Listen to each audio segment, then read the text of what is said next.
Tonight's special guest is Franchelle Ofsoske Wyber. Franchelle is the founder of First Light Flower Essences, who produce a range of health remedies made from the unique native flora of New Zealand. Franchelle describes herself as a medicine woman, is internationally recognised as a master shaman, and has produced a book called The Sacred Plant Medicine of Aotearoa. Tonight, 3 lucky viewers can win a copy.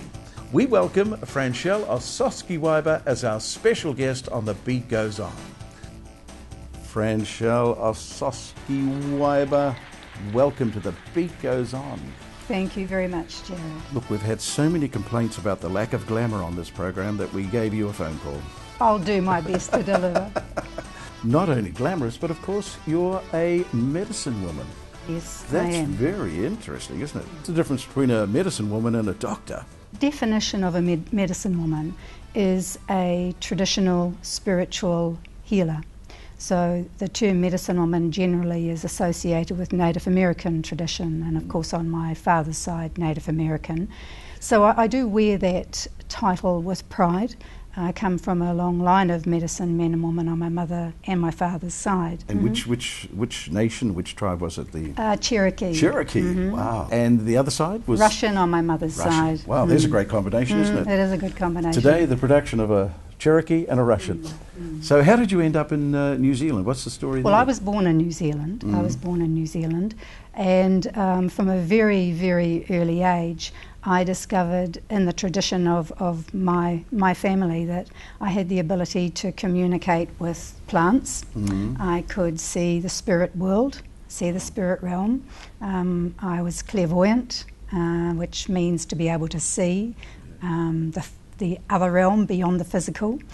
Clairaudient, which means to be able to hear what's really going on. Wow. And various other inherited gifts and abilities. So I was 7 when I had my first experience of the other realm, you might say. And the problem is you think everybody's experiencing what you're experiencing. Absolutely. But it's not the case. And then, so That's when did you right. find out one day what's happening to you is not happening to everybody else?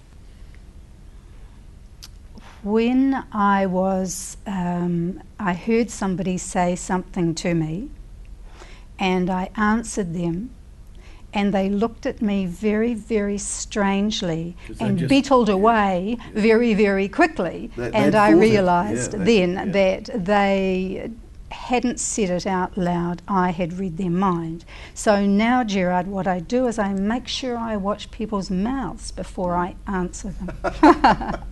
And is it, does it happen all the time, or is it just spasmodic? It comes and... No, it's a constant reality in my life. That realm is always happening. So the third dimension, what we can see and touch and feel, but the fourth dimension, the world of vibration, or what I call the other realm. Sometimes do you wish, gosh, I wish I didn't have this, because it could cause trouble, it could cause you to see things that you don't want to see? No, I've seen many things that probably most people wouldn't be able to cope with in terms of precog, like seeing future events unfold. But there isn't a day in my life that I would wish that I would be without the gifts that I have, because what it's meant is that my whole life has been one of following spirit direction, and to me there is nothing more fulfilling than doing what you're put here to do. Everyone is absolutely baffled by the fact you've got the atheists of the world that say that this is it, you're born, you die, and you pay your taxes and it ends.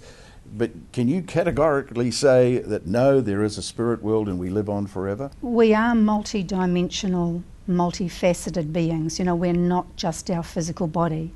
And you asked me a question a little while ago, you know, what does a medicine woman do, for instance? Well, if we look at the traditional, if we look at doctors who have a role to play in terms of, particularly with the physical body, but the inner realm or the inner person is sort of where somebody like me comes in. So yes, I can categorically state, in my experience, we are not just a physical body.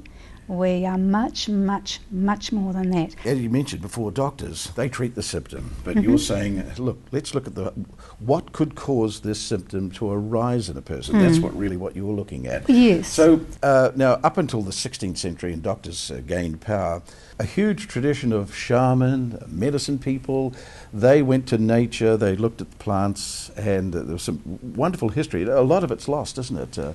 And you were helping to bring some of that back. Yes, that's correct. If you look through all of the old ancient cultures, all the indigenous cultures, they all say the same thing, that nature is our greatest teacher, and look to nature first, and understanding that we can't just treat physical. Of course, we must look at the physical, but the answer really goes to the inner, the spirit of the person. If the spirit is sick, then that's going to translate to physical issues. What can cause the spirit to be sick? Many things. Shock, trauma, loss of a loved one.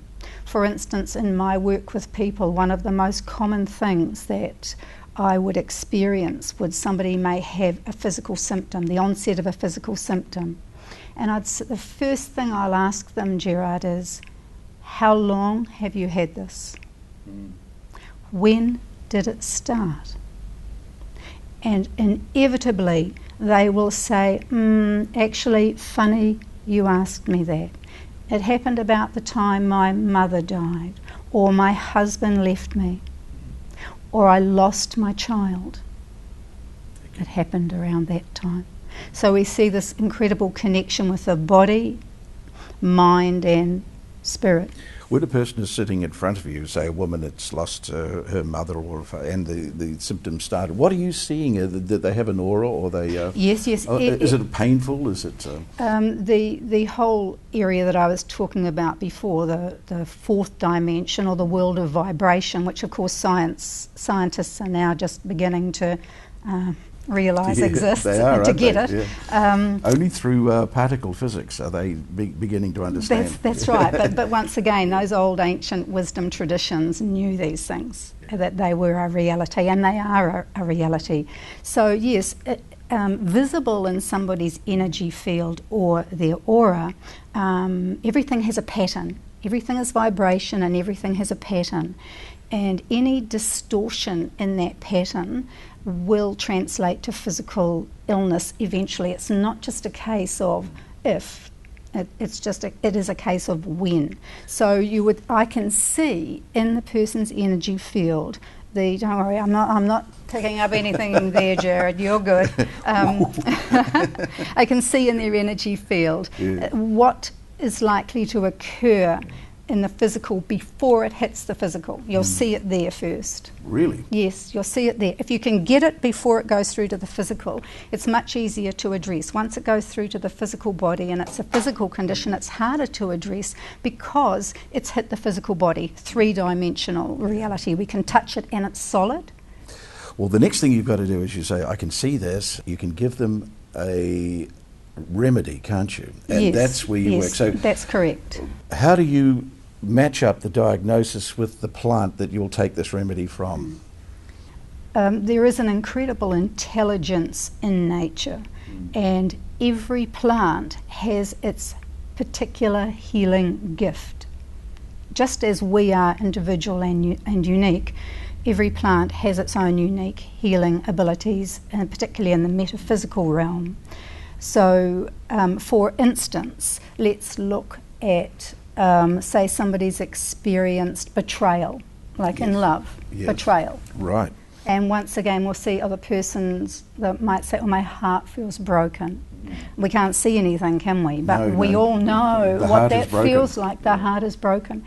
Now, if that's left unaddressed, then eventually that will move through to issues with the heart, with the physical heart. So in that type of instance, I would recommend our flower remedy, flower essence, which is silver fern. And its job is to clear, you might say, the trauma, to clear that trauma and to heal that metaphysical component of what's bothering. And this all went into this wonderful book? Yes, the Sacred Plant Medicine of Aotearoa has 84 native plants. 84? 84 native plants, and they're holistic healing correspondences. This was a work of love, wasn't it? A huge, I mean, look how thick it is. I mean, it's packed with information, isn't it? Who's going to benefit by reading this book? Anyone who wants to take responsibility for their own holistic well-being as part of their healing picture. Yeah. Anyone who wants to take to assist their friends or family. And I would hope the children of those people as a way forward of taking responsibility and thinking of holistic health, the whole person. Of course, we've got this huge, big medical profession, and you can be accused of being on the fringe, the medical, but it's growing, isn't it? The field that you're in is getting more and more adherence, yes. Isn't it? Why is the growth? Why are people loving this holistic approach now? Well, sometimes this realm is called alternative. I don't think of it as alternative. I think of it as allied. I don't see it as an alternative to the medical profession. Allied, yeah. Allied. Yeah. We're allies because medical profession has a very important role to play. So does holistic health. So they're our allies as opposed to an alternative option. We can work together. Look, this is fascinating. We're running out of time. So what I want to... Do you talk to people? People can give you a call and have a holistic Yes, I've got two session? Websites. One is... Let's get those websites down because I know there's thousands of people who would love to have a chat with you. First website is... NZ Flower Essences. NZ Flower Essences. .co.nz. .co.nz. We'll put that on the screen. And the other one is... And the other one is Medicine Woman. MedicineWoman.com. Woman.com. Wonderful. Should we put a telephone number, or should we just ask people to go to the... probably go to the website. Go to the website. Get the number and they can give you a call. Yes. Great. Now, we're a very generous show. We give other people's books away on this show. Could we give 3 of these books away? You can. 3 baskets of knowledge, 3 baskets of knowledge. Wonderful. So we need a question. So what's a very, very, very intelligent question that we ask our viewers, and they qualify it when they send in their email. We need a question, and what's this flower on the, what do you see what's this flower on the cover? This flower is Kakabeak, K-A-K-A-B-E-A-K. B-E-A-K, Kakabeak. So Kakabeak is the flower remedy that we work with for closure or completion. So sometimes we may have the end of a cycle in our life and we need to close the door on that. And that's a very powerful thing to do. A lot of people move on, but they haven't closed the door. How many people need to close?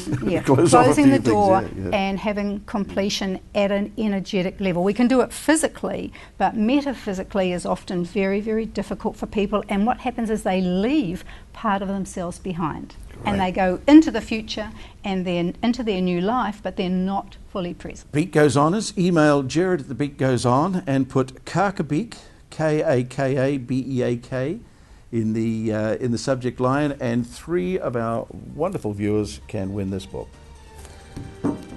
Franchelle, thank you very much. It's been fascinating talking to you. Jared. It's been lovely to be here with you. See you again. Yeah.